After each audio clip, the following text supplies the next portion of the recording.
Yes. Yeah, so the witness. Ma'am, your full names and surname. Atsubakai Pelina Mohola. Do you have any objection in taking the prescribed oath? No. If so, do you swear that the evidence you shall give shall be the truth, the whole truth, nothing else but the truth? And if you do swear, please raise your right hand and say, "So help me God." So help me God. The witness is in my Lord, and I have ascertained with her. She says she will be comfortable in testifying in English. Okay. Thank you, ma'am. Is it correct that you are a sergeant in the South African Police? That's correct, my lord.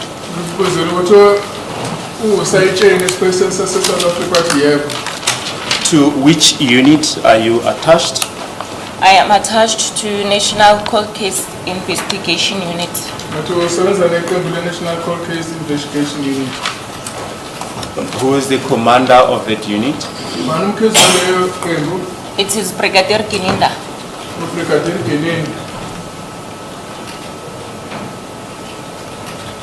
No. For how long have you been a member of the South African Police? It's about 18 years, my lord.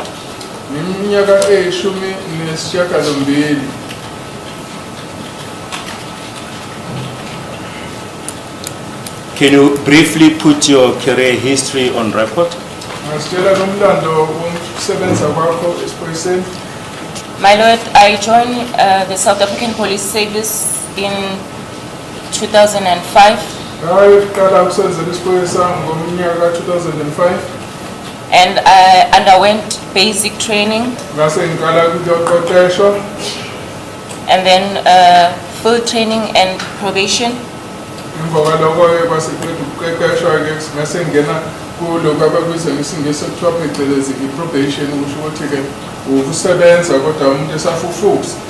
And in constable in the South African Police Service.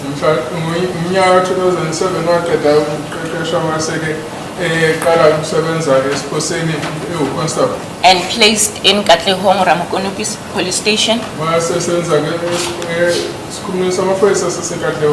where, my lord, I was doing visible policing, which include being posted at the Client Service Center,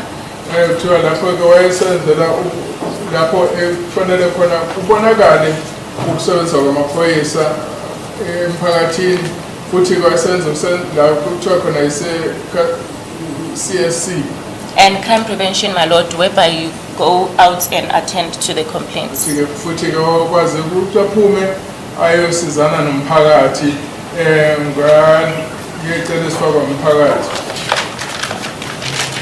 In 2013, my lord, I was then transferred to Provincial Head Office in Gauteng under Detective Service.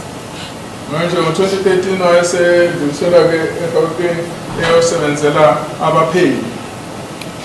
And then, my lord, I was placed in taxi violence investigation task team.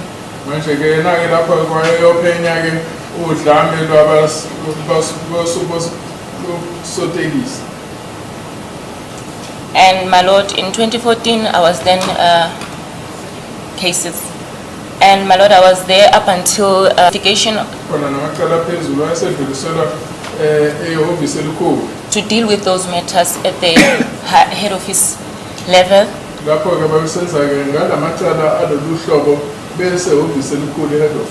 If it's a head office, what are you referring to in particular? It's the head office in South African Police Services. Is it the National Commissioner's Office? Yes, my lord. At some point, we were reporting to the National Commissioner's Office.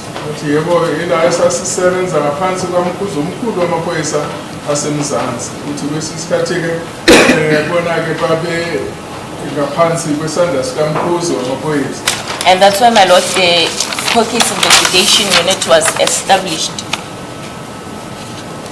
And that was in 2018. No, 2018,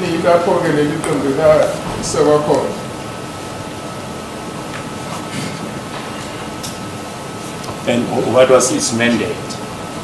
So Solved cases. bathi ke lapho kwakuwukuthi bayophenya amacala ekubonakala sengathi awayi phambili. And also, my lord, to assist other investigators at the stations or other units Kuthi wakubona nomsebenzi futhi ukusiza nabanye abapheli abaseyiteshi to come to the conclusion, my lord, of their investigation ukwazi ke ukuthi baphothula amacala abawaphele on cases, my lord. emacaleni.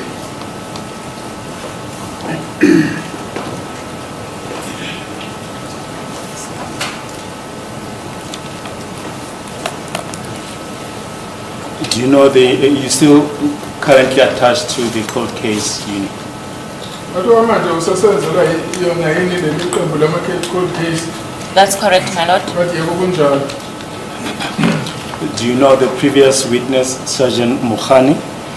Manje lo ufakazi obekhona la usanda ukuphuma uSergeant Mkhane yamazi? Yes, my lord, I know him.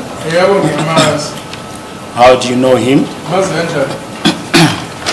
I've been working with him, my lord, since from provincial head office. Athi kusuka e-provincial head office ngangisebenza. Is he also attached to the cold case unit? He is also, La senzela ke yona lelo qembu le-cold case unit. that's correct, my lord, he is attached in cold case investigation units. Yebo kunjalo. Here with the case docket, Tembisa CAS 217/3/2019. Manje liyalazi indlela icala laseThembisa CAS 217/3/19. Yes, my lord, I'm the investigating officer, my lord. Yebo imina ophenya lelo cala. When was the matter allocated to you? Bani kwanini ke umsebenzi wokuphenya leli cala? In 2019 November, my lord. Athi nganikwela November 2019. And just for record purposes, who allocated the matter to you? Manje ubani ke owakuthwesa lo msebenzi waleli cala? It was Brigadier Kenyanda, my lord. Kwakubrigadier Ginini.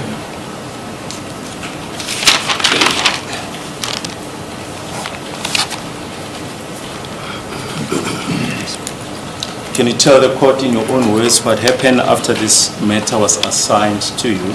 Ngitshela inkantolo ke ngawakho amazwi ukuthi kwenzekani ke emva kokuthi uthweswe lo msebenzi wokuphenya leli cala.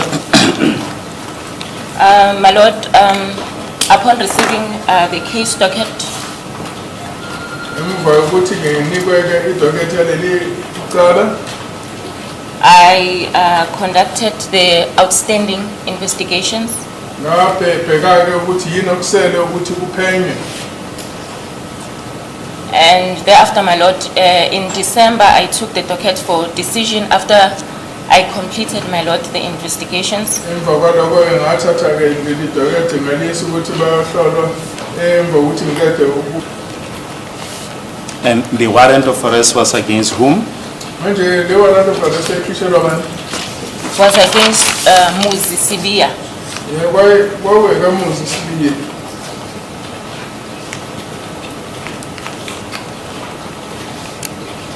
Ubani ke lo Muzi Sibiye? He is in court. Yes, my lord, he is in court. He is accused number 1. Ukhona la enkantolo umsolo wokuqala. Yes, you may proceed. Qhubeka. Yes, my lord, after the J50 was issued, I then tasked, my lord, the sources to assist, my lord, in locating him. Emva kokuthi kuqhubeke uJ50 ngase ngizama ukufuna ngangisiza ukuthi sikwazi ukumthola.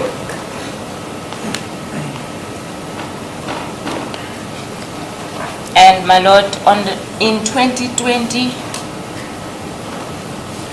Manje ngomnyaka ka-2020 May the 30th, kwamhla 30 kuMeyi I then, my lord, received a call ngathola ucingo to say, Yes, you received a call. Yes. Muzi was seen in the vicinity of Yes. No, Tembisa. it's fine. You received a call. What did you do as a result of the information that you received? ya emva kokuthi ke utholeke lolu lwazi ulithola ngocingo wasenzani-ke Thereafter, my lord, contacted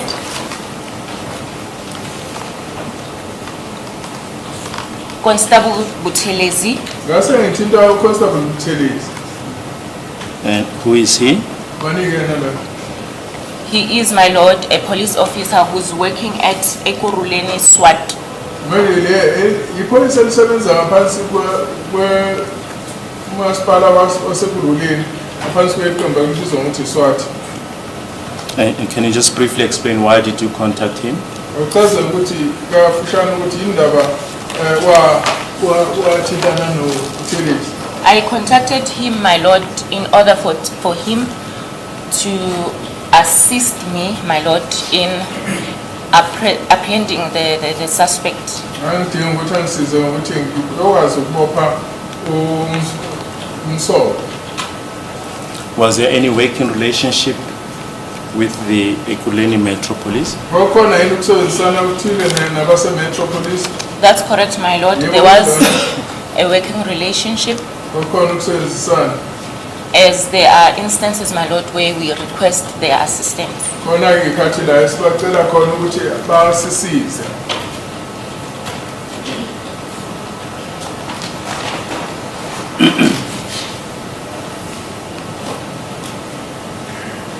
Yes.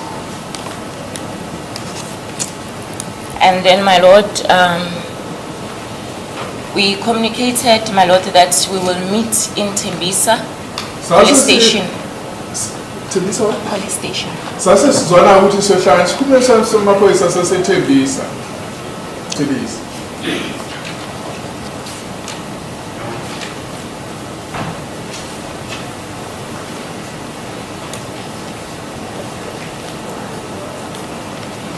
Yes. And Yes. And my lord, indeed, we met at Tembisa police station around 12:12. Nembala-ke sasihlangana esikhulumeni samaphoyisa saseTembisa ngo-12:12. He was, my lord, with Constable Sadiki. Wayehamba noConstable Sadiki. And that was on the 30th of May 2020. That's correct, my lord. Ethi yebo kwamhla 30 kuMeyi 2020. And to which unit is Constable Sadiki attached? uConstable Sadiki yanisenzela lephiki iqembu. Ekurhuleni, my lord, SWAT. Naye senzela-ke eKurhuleni SWAT.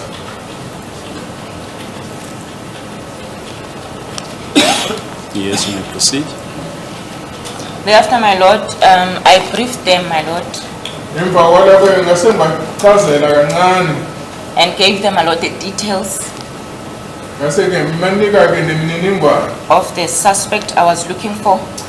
lo msolwa engangimfuna.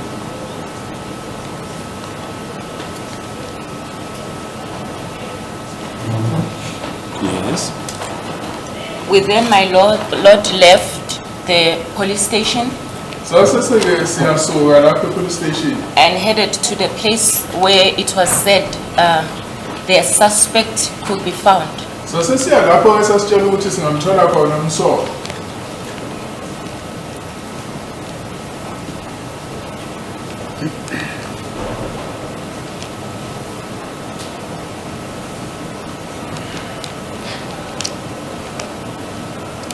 Yes. I then, my lord, suggested to them that when we get onto the street, to that street where it was said he was, Ngase-ke ngithi la uma sesifika la ekuthiwa khona ukhona kulo mgwaqo kwakuthiwa sizomthola kuwona. we should keep a gap in terms of following each other. Manje sifanele sibe nebanga esilishiyayo laphakathi kwethu njengoba sasilandelana. And indeed, my lord, it was so. Futhi-ke kwenzeka kanjalo.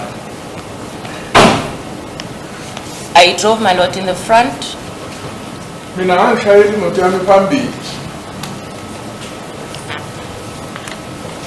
and my lord, as I was driving, my lord, I note on my right hand as I was driving.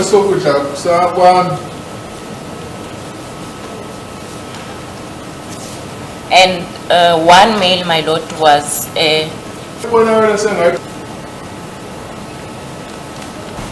drove further down.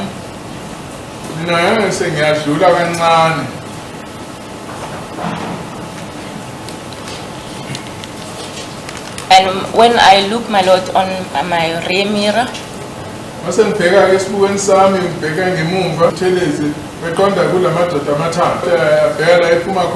and face the oncoming traffic, and parked opposite where Buthelezi and Sadiki were parked, my lord.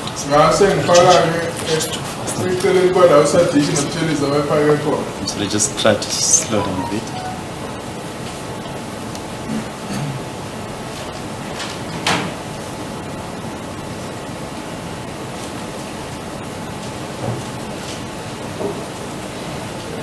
Lord, I got out of the vehicle and I took the. Yes, just a minute. Yes. I took, my lord, the J50. I had the original J50 and a copy, my lord.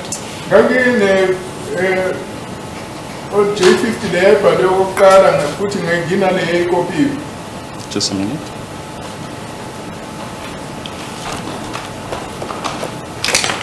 Yes. And walked towards them, my lord.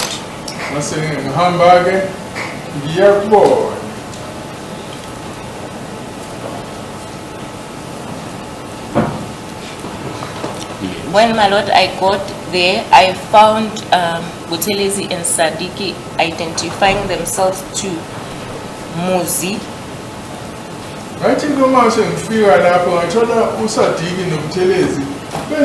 Accused number one.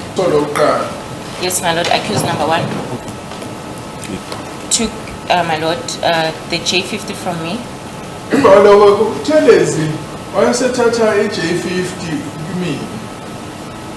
And showed it to accused number one. Just a minute.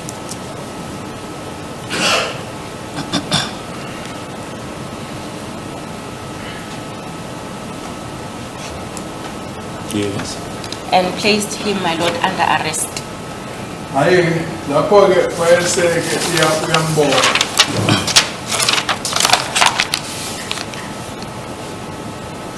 He then, my lord, informed the accused number one of his constitutional rights.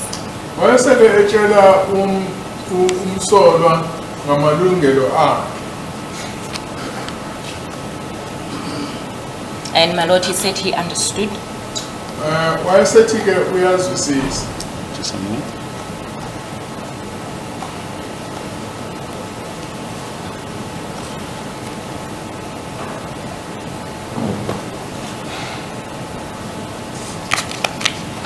Yes, and what was the nature of the rights explained to him? Just in broad outline. It was, my lord, the rights in terms of the constitution.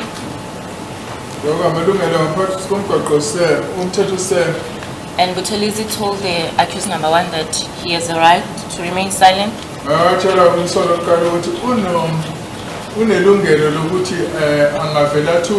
He told him, my lord, that anything that you say or you do will be used as evidence against him.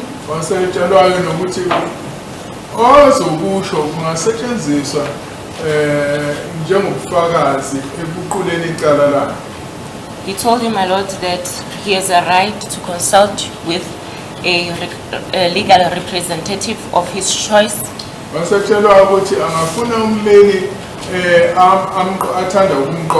Just a minute.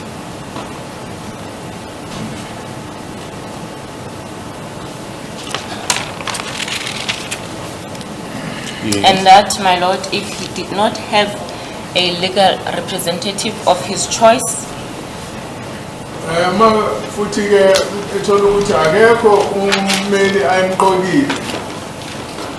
the state, my lord, can provide a legal representative at the expense of the state. Anganikwa ke ummeli angeke kudingeka ukuthi amkhokhele. And my lord, he told him that he has a right not to be compelled to make any admission or confession Sitshelwa ukuthi unelungelo lokuthi angaphoqwa ukuthi amukele lutho which could be used as evidence against him. ngoba lokho kungasetshenziswa njengobufakazi equlwini lecala lakhe. Just a minute.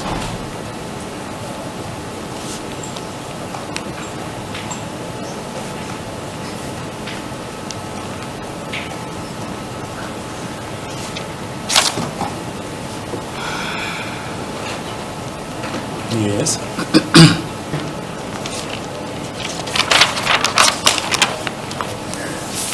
Yes, we proceed. Yes, my lord. And Just remember to refer to my lord, I told him that I'm the investigating officer, my lord, of the case. Ngase ngiyamtshela ukuthi iminalo umphenyi kuleli cala.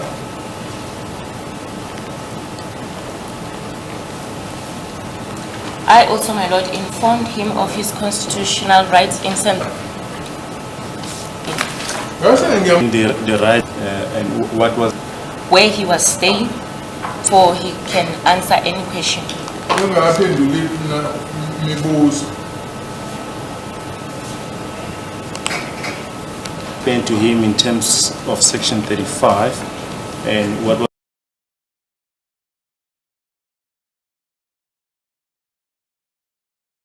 Zin, Unothi-ke loku cleana isibhamu ukuthi olokusigeza isibhamu masinododa. yes those and items, my lord, were in a black plastic bag. Konke-ke lokho kwangaphakathi kweplastiki unjani Black. umnyama.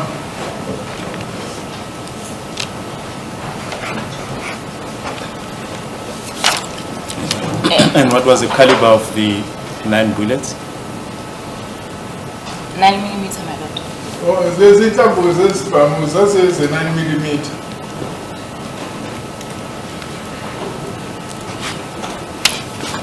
Yes, you may proceed. In fact, my lord, as I walked into the shack, Buthelezi was giving him his rights. Ngesikhathi ngingena mina emkhukhwini uMthelezi wayemtshela ngamalungelo akhe.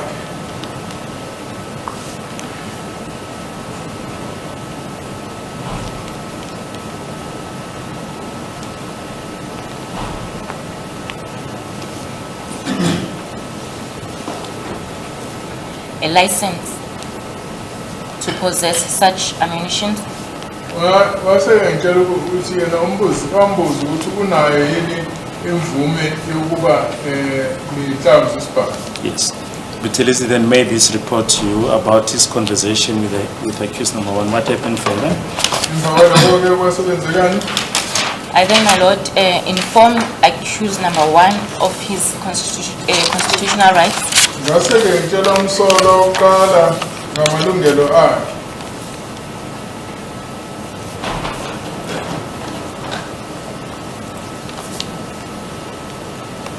Ilungelo kwakuyikuthi angathula. And anything that he say or do, my lord, will be used as evidence against him. Ukuthi-ke azokhuluma ngizosetshenziswa esiquleni icala lakhe. Unemvume yokuthi angaqala akhulume nommeli wakhe. Of his choice, my lord, and if he did not have one, a state can provide one at the expense of the state.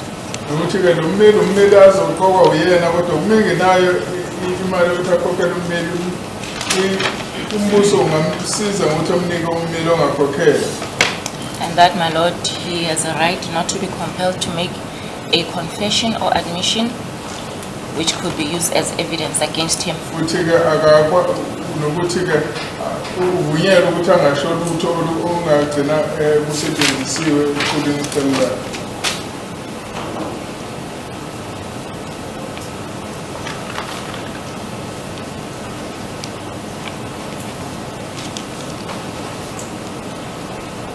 Yes. I then, my lord, asked him the owner, who was the owner of these items. ngase ngibuza ukuthi ubani kumnini walezi And he said, my Lord, it is his. wasekethi yezakhe And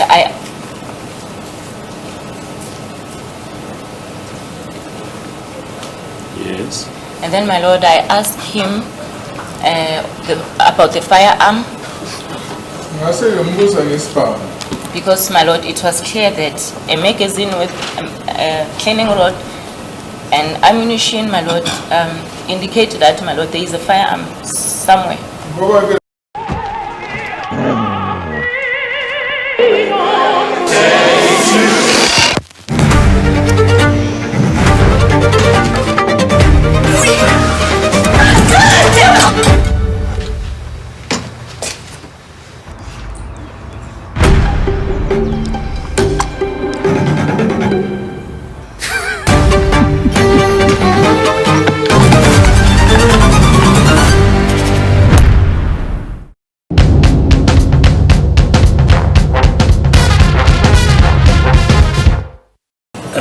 Sorry to interrupt you.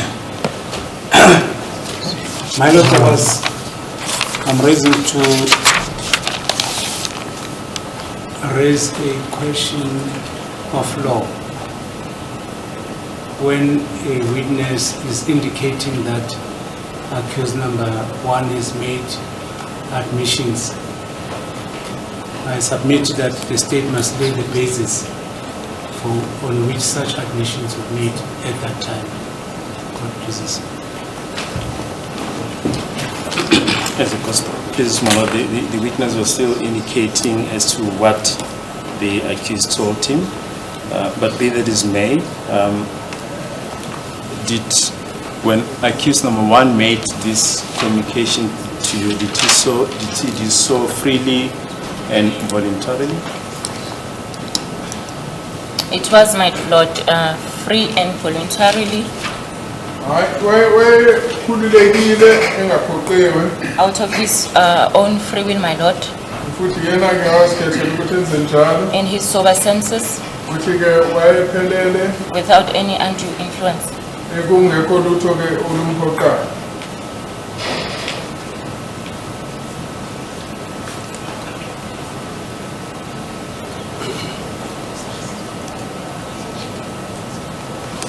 Yes.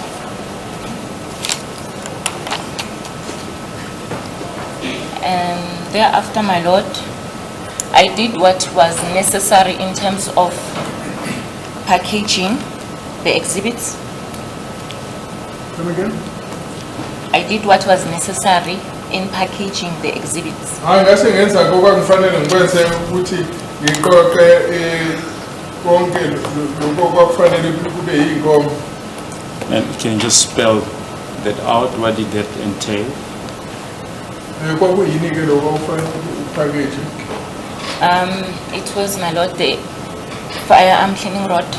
Washo ukuthi ke uthi lokuhlanza isibhamu. Yes. How did you pick? If you say you did what was necessary to package them, what do you mean? Manje ukuthi ke kwawenza lokho kufanele ukwenze ukuthi ukwazi ukuthi uqoqe konke lokho ubophe kahle kuyini lokho ufuna ukwenza. My Lord, I went to the car Ngaso ngayimotweni and got the bag, which, my Lord, where I put my forensic bags. ngahamba ngiyothatha ikhwama lezi zokufaka iy'nkomba ezitholakele. Yes. And then, my Lord, I took the exhibits, my Lord, Ngase ngithatha lezi y'nkomba put them inside the forensic bag ngase ngifaka ke ku-forensic bag. and sealed them, my Lord, Ngase ke ngiyasivala lesi sikhwama. in front, my Lord, of accused number 1 Konke lokhu ngakwenza phambi kamsolo wokuqala. and Butelis and Sadiq. Futhi noSelezi noSadiq wayekhona.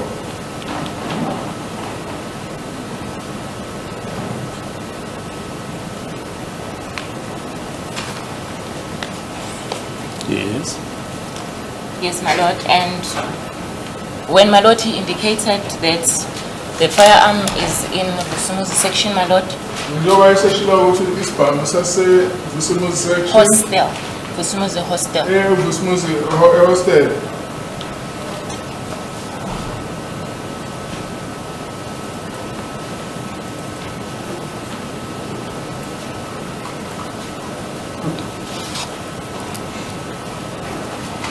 Yes. And my lord, he agreed, my lord, to take us to where we can find the firearm. wavuma ke ukuthi angasithatha isikhombisa la esasiyothola khona ilesi sibhamu.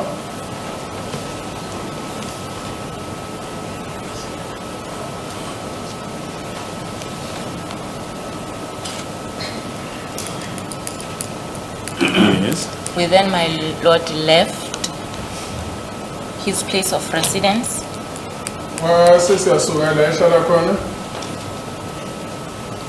and my lord Buthelezi locked the shack Ubuthelezi ke wayeseke uyayikhiya umkhukhwana.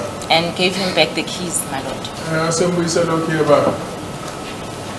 We then, my lord, walked. Yeah, just a minute. You mentioned that amongst others, you were looking for his identity document. What was the position? Wathi wena ngifuna umazisa wakhe kwagcina niwutholile. Yes, my lord, an ID document was found.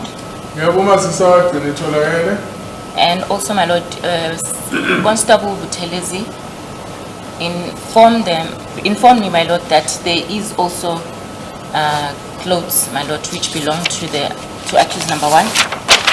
Wayeseke yazisa uConstable ukuthi khona impahla ezikhona ezazizikaMsolo kuqala. And my lord, to confirm that, he also asked to check, as my lord, he said that the trouser may be taken by other inmates in prison. Ngoba ethi ke leli bhuluwe lakhe abanye ke abangaphakathi ejele bangamthathela lo. He changed, my lord, and put on a jean. Manje waseke efaka ibhokadi. And also, my lord, to indicate that when we found him, he was also wearing flip-flops. Ngalesi sikhathi ke wayegqoke uphaqapha. He changed, my lord, and put on a red-orange kavela.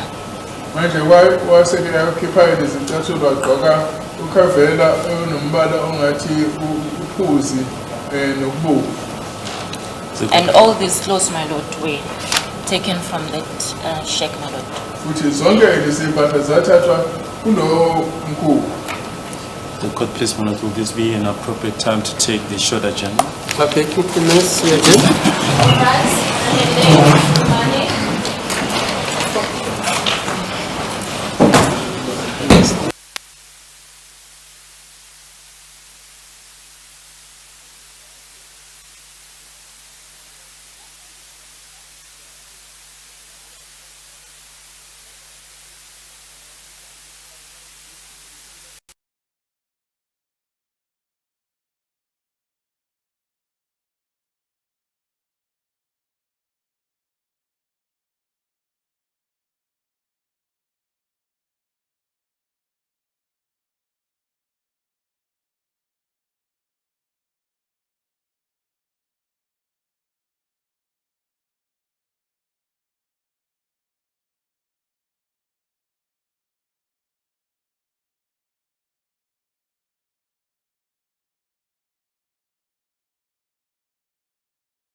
my lord, and he said that we can put that issue of the hostel or going to Basutu hostel or put it on hold, my lord. Bathi abazothumisa uhambo lokuya eBasotho hostel. So that he can start making arrangement, my lord, for the accused to make a confession. Ukuze benzeke amalungiselelo ukuthi umsolwa akwazi ukuvuma isono. Just a minute.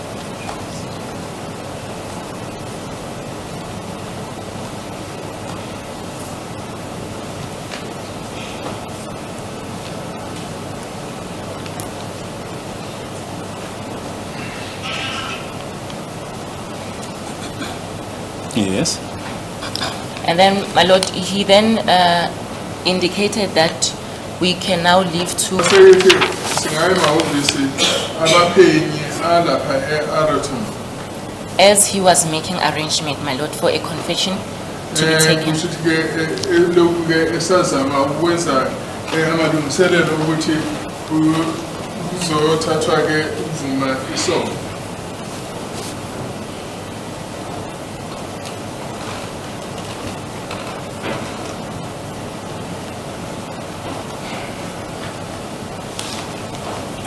Yes. And my lord, we arrived in Everton and I went to the office. Sase siyafika e-Araton mina ngaye ehhovisi. And how did the accused travel to Araton? Umsolwa hamba kanjani ukuya e-Araton? He was, my lord, still driving with me and Buthelezi in the same vehicle. Wayesahamba nami noButhelezi kuyo-ke leyo moto sasihamba ngayo ngaphambilini.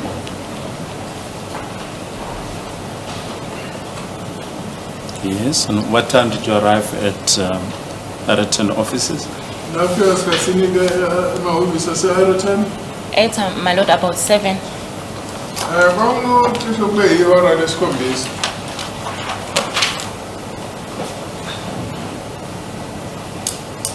Yes. We sat, my lord, in the office while the brigadier was making arrangements. Sahlala emahhovisi-ke ubrigadile-ke sazamwenza amalungiselelo. Was accused number 1 still in the vehicle, or what was the position? No, my lord, accused number 1 went with me in the office with the brigadier. Umsolwa kuqala waya nami ehhovisi sihamba nobrigadier.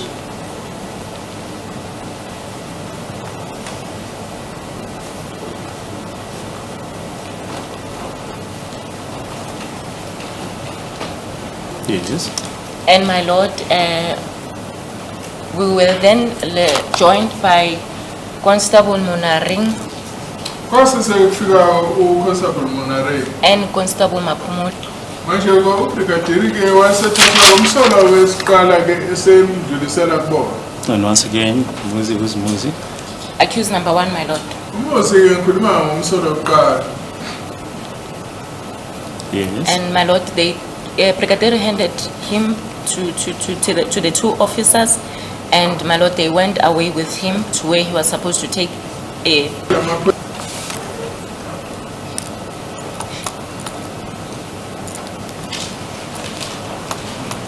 Yes. I then, my lord, remained in the office. Mina ngasala ehhovisi. I was busy with my other work, my lord. Ngangiye phezu komunye-ke umsebenzi. And do you perhaps know where Constable Mapumulo and Manaring went with accused number 1? Uyazi yini ukuthi uConstable Monare noMaphumulo bayaphi nomsolwa wokuqala? They went, my lord, to the Kloof police station Baya esikhumulweni samaphoyisa saseDiepkloof. after the brigadier, my lord, has made arrangements. Emva kokuthi-ke ubrigadier enze amalungiselelo.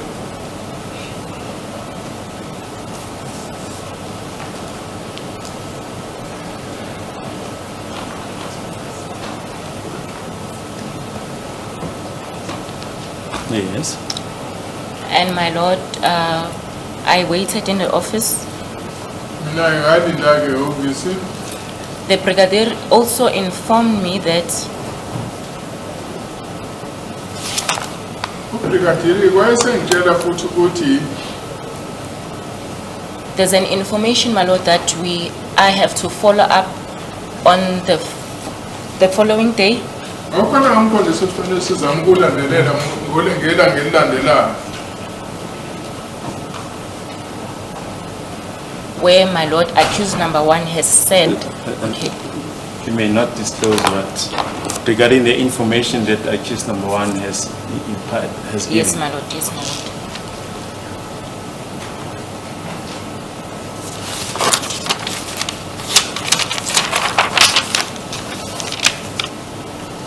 And without disclosing the nature of the information, who did it involve? It involved, my lord, a traditional healer or a witch doctor. Lapho ke bakhulunywa ngenyanga yesintu. Oqala It was, after 12 midnight. kwasesefile ngathi kwaku emva kwa-12 kwamabili. And my lord, the brigadier then handed over the accused back to me. Manje umbhikotile wayesebuyisela umsolwa kimina. And said that I can continue with my investigations. Wathi ngaqhubeka nophenyo lwami.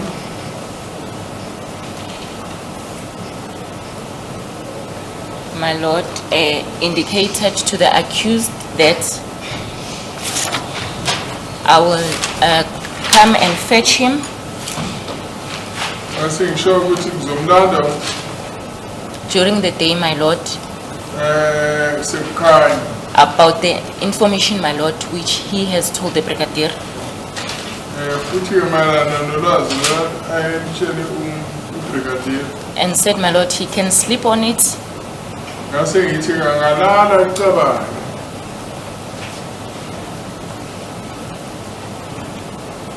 And also, my lord, to keep in mind about his constitutional rights.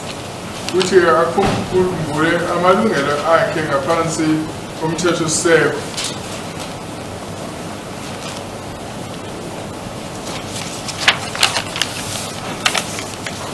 I then, my lord, took the accused number 1, my lord, back into the vehicle. Ngase ngithatha umsolwa wokuqala ngimbuyisela emotweni. Then, my lord, we left to do, my lord, other investigations. Futhi ngiqhubeke nolunyeke uphenyo. And my lord, I was in the company of Constable Sadiki, Constable Buthelezi, Constable Naring, and Constable Mapumulo. Ngangihamba ke no Constable Sadiki no Buthelezi no Munaring no Mapumulo. Just a minute.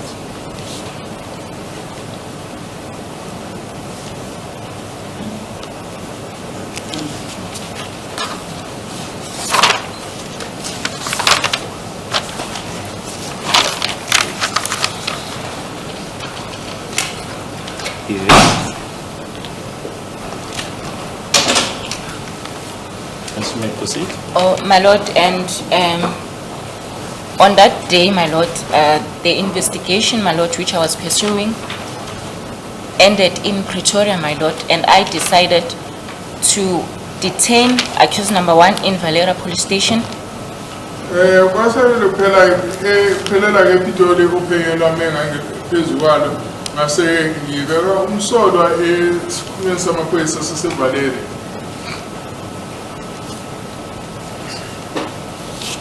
Yes. Yes, my lord, and after detaining him, my lord, I left. Emva kokuthi ngivalele lapho ngaso ngahamba. That was, my lord, on the 31st of May 2020. Lapho kwakumhla 31st kuMay 2020.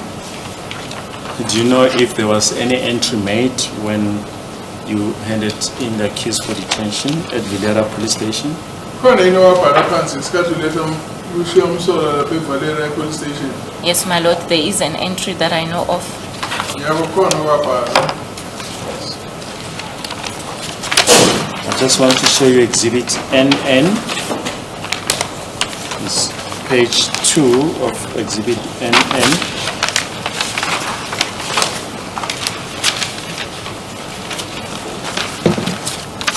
Can you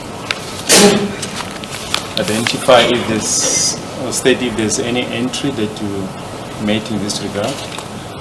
Khona yini okubona lapho owakubhala mayelana nalokho? Yes, my lord, there is an entry Yebo khona. which was recorded, my lord, Khona. detaining. Fa igama lami lapho, fa futhi negama likaMsola engangimvalele.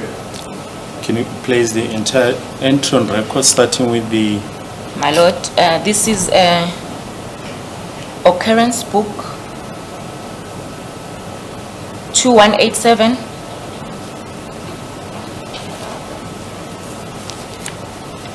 And the time, my lord, is 0140. Sunday, 2020 of 5:31. My lord, it is recorded as transition in, transito in, arrest, Kubhalwe lapho ukuthi transito in, bhala nokuthi kuboshwa. Sergeant Mokola, Jo Sergeant Mokola, with my cell phone number bhalwe ne cell phone number yami, from National Commissioner's Office, bathi ngihamba nalokho. Moses Temba Sibia, Bhalwa ke igama lomsolo uMuzithemba Sibiya, case 217 of 3/2019. bhalwa ke nenamba lecala u217 of 3 of 2019, Tembisa South, wasethembisa South, SAP 14156/05/2020.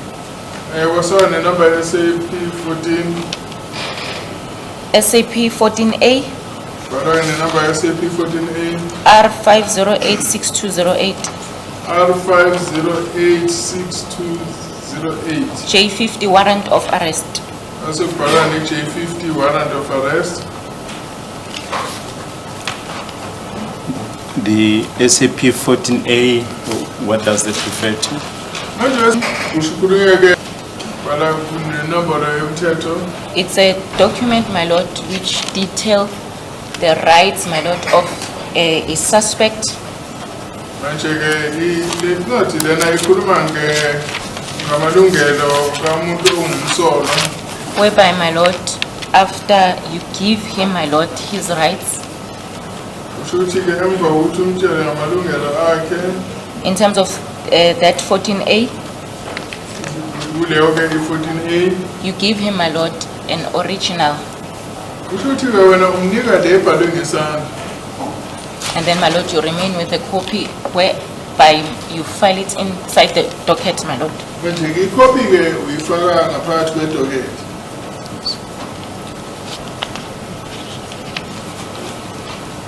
But how did this SAP 14 come into discussion?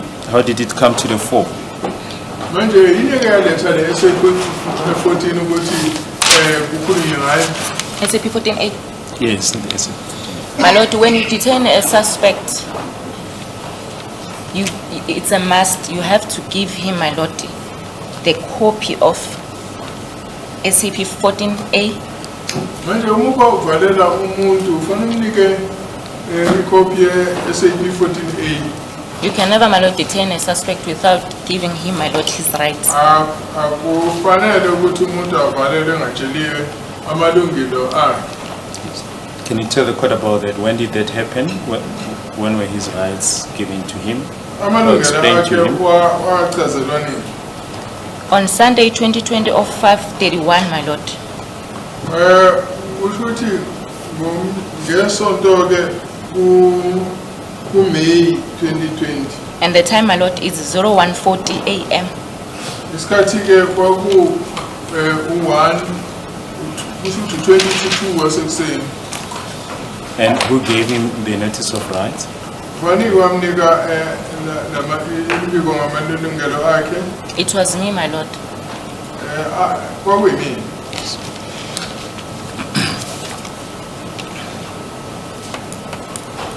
You mentioned in your testimony and also read out in the occurrence book entry that you received a J50 warrant of arrest against the accused. Washilo ke wathi uthole J50 malana nokushwa umsolo. Just want to show you a document which has been marked and handed up as Exhibit TT.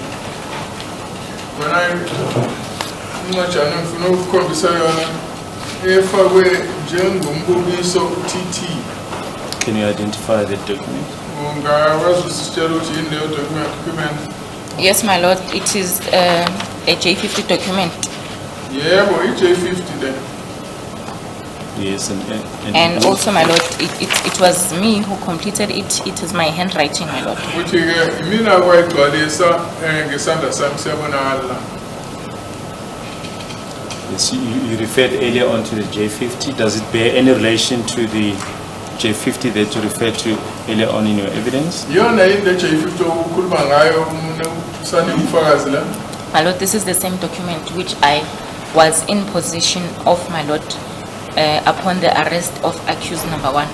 Yena ke le-J50 enganginayo ngizobopha umsolo wokuqala. You've just referred to a notice of rights. I just want to show you a document which has been handed up as Exhibit TT in brackets 1. Can you identify the document? Ungasitshela ukuthi yini ke leyo document ephethe? Yes, my lord, it is the SAP 14A. Ya, yona i-SAP 14A le. Yes. In whose name and whose details appear there as the person who explained the rights? Bani-ke uchazwe lapho ubhaliwe njengoyena owachazela umsolo amalungelo akhe? Is okay, the details, my lord, that are in front of me is Muzi, Sibia, and my lord, it says that I'm the one who has informed him, my lord. Ya, lana kuyasho Of his rights. umsolo Muzi Sibiya, and lana kuyachaza ukuthi mina kwamfundela amalungelo akhe. The suspect, the accused number 1 signature, my lord, is attached as well as my signature, my lord. Lapho ke kukhona la ngisayinde khona nala ngisayinde khona umsolo wokuqala. And the date and time? Isikhathi ke nosuku The date is 2020 05/31 and the time is 0140. kuthiwa isikhathi kwaku-2022 ngomhlaka 5 kuMeyi 2020. Yes, thank you. What happened further? Kwaqhubeka kwenzekani After the accused was placed in the cells, emva kokuthi umsolo afakwe emaseleni? My lord, I knocked off. Mina ngase-ke ngiyashayisa emsebenzini. And my lord, on the same day, Ngalo-ke lolo suku I had, my lord, to follow up on the information which the brigadier said, my lord, I must follow up.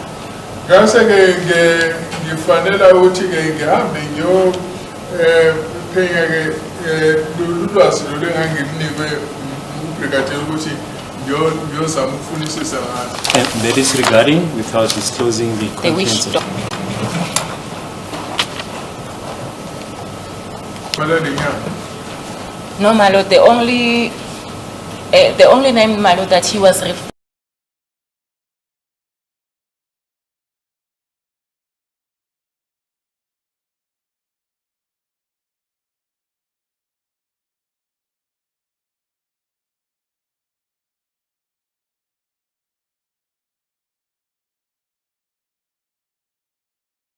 to, it was Umkhulu. Igama-ke Address, sasingenalo ikheli. Yes, what happened? accused number 1, my lord, is the one who took us to where Mkhulu is residing. Umsolo wokuqala uyena wasihambisa wayesikhombisa la kuhlala khona umkhulu. Just a minute.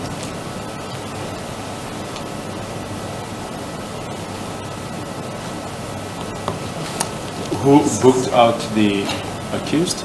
Ubani-ke wabhukwa uSethi Mkhani. At whose request? I requested him, my lord, to book him out Kwayecelwe yimina-ke ukuthi akamkhiphi for the purpose of further investigations, my lord. ukuthi kuqhutshekwe nophenyo.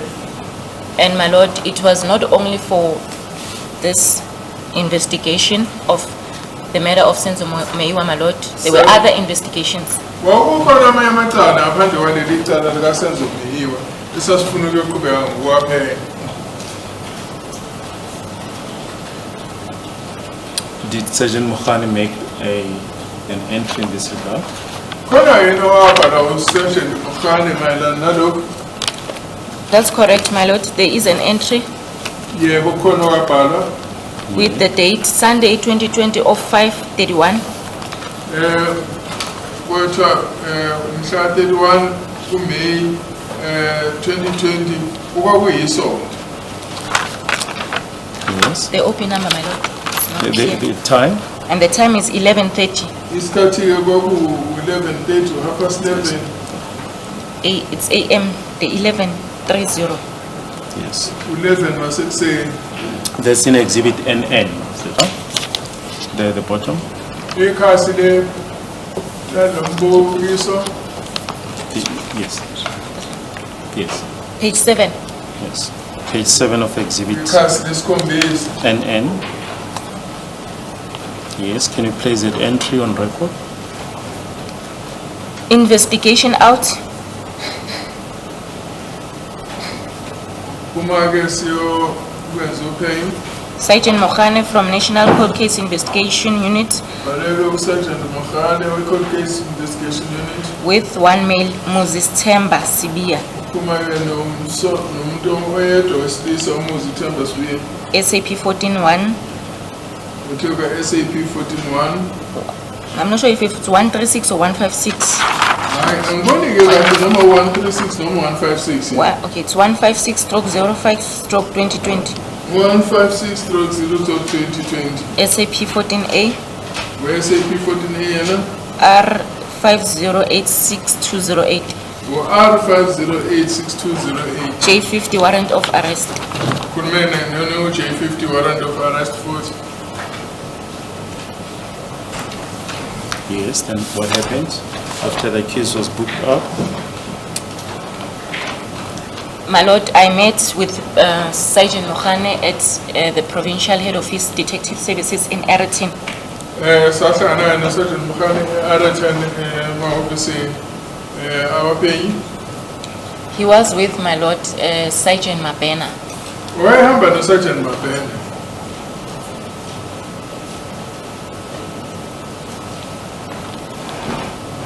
Yes. And my lord, when my lord, I met with him again, Ngathi uma sengihlangana naye futhi I then, my lord, informed him of his constitutional rights ngake sengimtshela futhi amalungelo akhe ngaphansi komthethosisekelo. So who are you referring to now? to the accused number 1. Khuluma ngomsolo wokuqala. And Lokwenzekaphi kwathi engayiphi imoto alila. It was my lord, I believe it was a white Fortuner. Ngicabanga ukuthi kwakuyi-Fortuner emhlophe.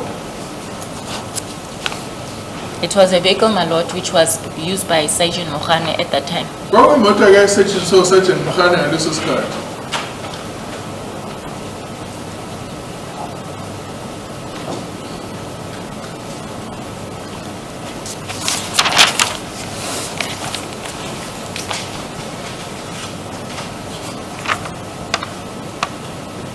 Kule nyanga. According, my lord, to the discussion which he had with the brigadier earlier. Kuhambisana-ke nonkulumo ababenayo nobrigadier ngaphambilini. He said, my lord, he's still willing, Washo wavuma ukuthi usazimisele and that, my lord, he does not have any problem. nokuthi kakanankinga.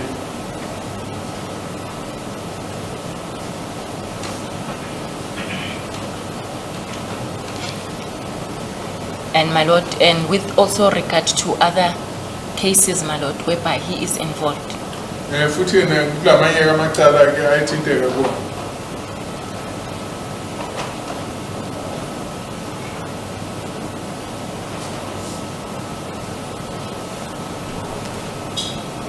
yes. Yes, my lord, and We then left everything and continued with the investigations. Sasike siyasuka e-Eritrea siqhubeka nophenyo. What time was it, more or less? Esikhathini It could have been around 12 past 12 or 1, my lord. it was kwakusho ukuthi kwakuyiphakathi kwehora lokuqala nehora lasemini kusho u-12 wasemini no-1 ntambama. Yes. Yes, my lord. And my lord, we also went to Palm Ridge. Sahamba saya nase-Palm Ridge. And which place is that? Yiphi In Palm Ridge? Ukhuluma ngayo ese-Palm Ridge. Is my lord the place where Mkulu is staying, the witch doctor? Kusho ukuthi yila abahlala khona-ke le nyanga okwabizwa ngokuthi umkhulu.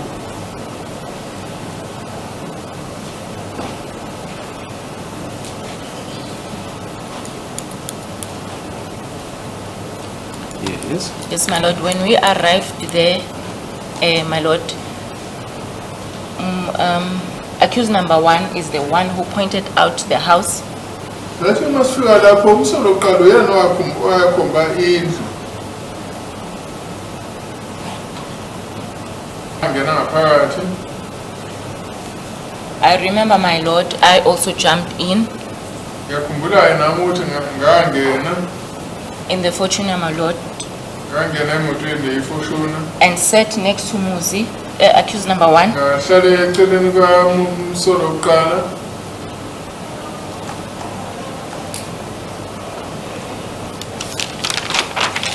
Say they, who are you referring to? Kusho bani ukuthi Okay. kwakuwu-Sergeant Mohane noButhelezi noSadini.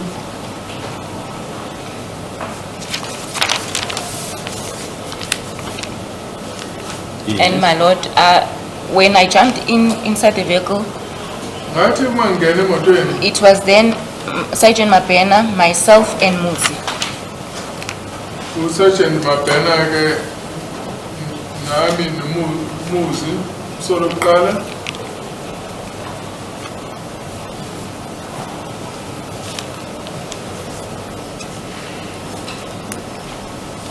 Yes. They came out, my lord, with an old male. Baphuma-ke nendoda endala. And my lord, he came out and stand next to the window where Muzi was sitting. Weza kwazoma eceleni kwala umuzi wayehleli khona. Muzi once again is. Accused number 1, my lord. Uma ngithi umuzi ngikhuluma ngomsolo wokuqala. We were able, my lord, to see Umkulu through the window. Sasikwazi ukubona umkhulu uma simbuka ngewindo. While the window was still closed. Sambona-ke iwindo lisavalile. I then asked Muzi if this was Mkulu that he was referring to, Ngase ngibuza-ke umuzi ukuthi uyena yini lo mkhulu wayekhuluma ngaye. and he said, my lord, indeed it was the one. Wathi yebo uyena. And it was daytime, nighttime? It was dark, my lord. Hayi kwasebuhlwile kwasekufalele. More or less, what time was it? Around 7, my lord. Kwakungeyikhathi zo-7.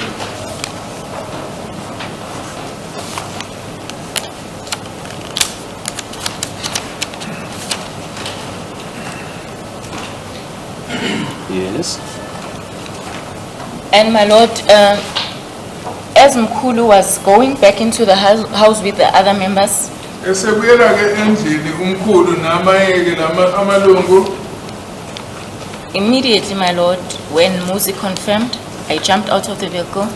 Emva kokuthi-ke nje umuzi asho ukuthi yebo uyena ngaphuma emotweni. Just remember, it's accused. Muzi is accused. Accused number 1, my lord. Khuluma ngayo umsolo wokuqala uma ngithi muzi. And my lord, I then ran after them, my lord, and called out Umkulu. Ngase ngigijima ngiyakubona ngafika ngabiza umkhulu.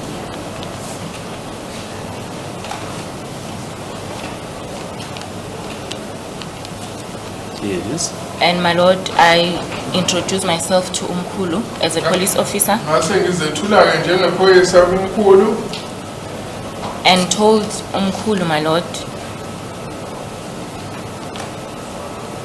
ngase ngimtshela umkhulu that I will now place him, my lord, under detention for the purpose. I told him, my lord, that he has a right to remain silent.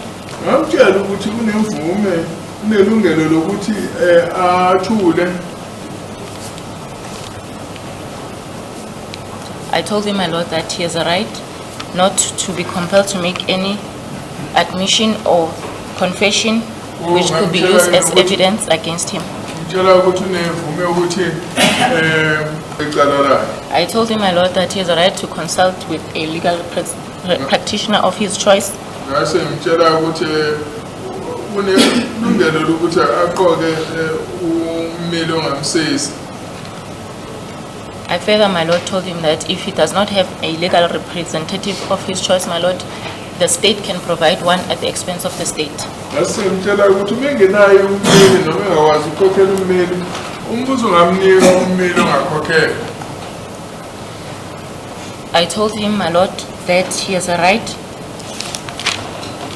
not to give self-incriminating evidence, ngase ngitshela ukuthi unelungelo lokuthi angalethi ubufakazi obungamfaka ecaleni which could be used against him, my lord. ngoba lokho kungasetshenziswa equlwini kwecala lakhe.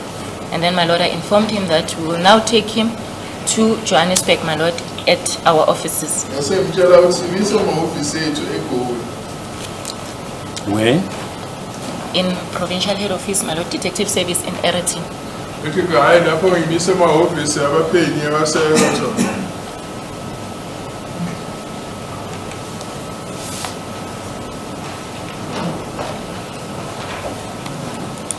And my lord, he said he understood ngasho ukuthi yazwisisa. and asked that he, my lord, wanted to lock the house. ngase-ke ecela ukuthi angakhiya indlu. Lock the house, then I went into the vehicle. hhayi amanye-ke amalungu amsiza ukuthi ayokhiya indlu ebeseza ey'motweni. I then, my lord, telephonically contacted Brigadier Gininda ngase ngishayela ubrigadier Gininda ucingo. Just a minute.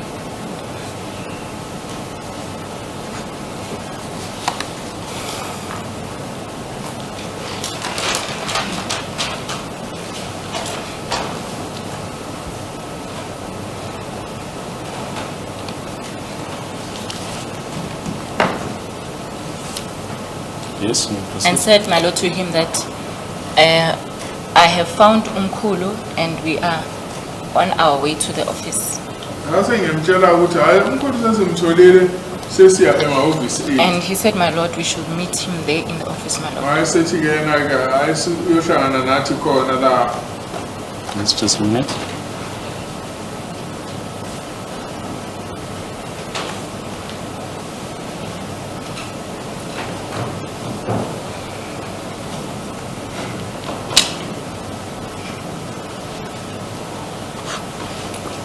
Yes.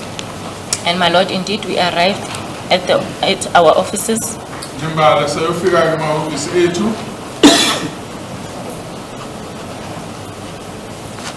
I went with Umkulu and Sergeant Mokhane, ngase ngihamba nomkhulu nosergeant Mokhane.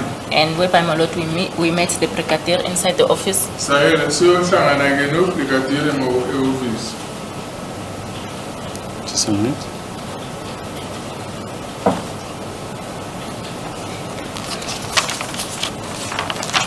Yes. I gave him, my lord, a seat, ngase ngimnika-ke indawo yokuhlala. Is it now Mkulu? and yes, my lord, and introduced Umkulu to Brigadier Gininda. Yebo-ke ngase ngimethula-ke umkhulu kubrigadier Gininda.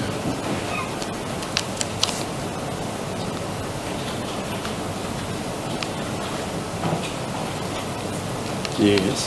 And my lord, Brigadier Gininda introduced himself to Umkulu ubrigadier Gininda wasezethula umkhulu and warned him, my lord, of his constitutional rights wayesemtshela ngamalungelo akhe ngaphansi komthethosisekelo.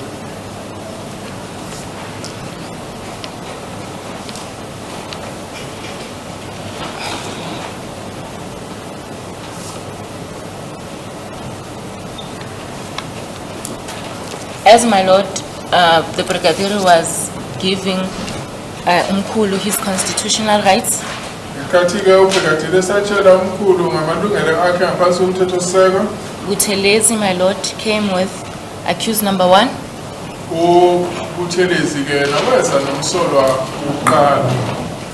my lord. As he walked into the office, my lord, Mkhulu, my lord, Is that correct? He made a certain remark. yes, my lord, Mkhulu made certain remarks, Esangena naye lapho kule ndlu kusho ukuthi umkhulu waphawula ngendlela ethize. which my lord revealed that they know each other. Okwasinika-ke nje ukubona ukuthi sazi ukuthi To take Brigadier ekhona ngesikhathi yebo-ke bamthatha-ke bamisa emotweni. and the Brigadier, my lord, questioned Mkhulu, Manje-ke left them there in that office and went to utilize another office. ngabashikayo lapho-ke ngayosebenzisa elinye ihhovisi. After my lord, the Brigadier was done questioning Mkhulu, uBrigadier esebhedileyo ukuze umkhulu umbuzo. he said that he's arranging for a statement, my lord, to be obtained from Mkhulu. Manje kwasethi-ke uzama ukwenza amalungiselelo ukuthi umkhulu-ke anike istatement. And my lord, I also got to know Mkhulu's name, my lord, as Ukuthi waye licala. yes, my Yes, you may continue. he has arranged, my lord, a statement to be taken from Mkhulu, and now, my lord, we had to take Mkhulu to DPCI's offices in Germiston. Manje ngoba uBrigadier wayesenze amalungiselelo ukuthi kuthathwe istatement sikamkhulu. Sase siyamthatha umkhulu simisa emahhovisi ase-DPCI ase-Germiston. And said, my lord, my lord, that I should hand. And indeed, my lord, I left with the members to Germiston DPCI's offices. Ngadlula-ke